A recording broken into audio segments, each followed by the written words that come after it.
officially and they ask me for payment. Just ask them. Nice. I don't see it. I mean, look. For example, when you have work for 1 week.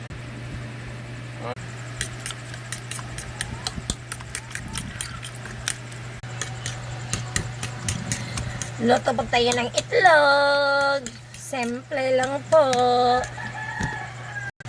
Hindi pa talaga kami kumakain.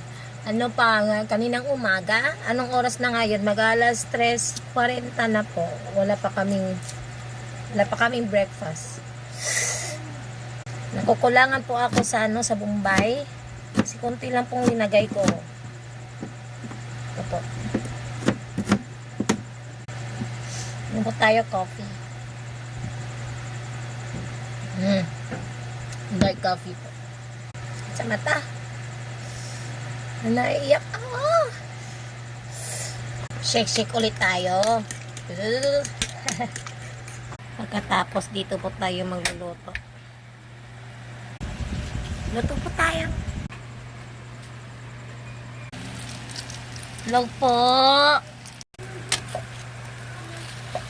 Shalala. Salamin ko po ng hiwalay-hiwalay. Isa po dito, dalawa,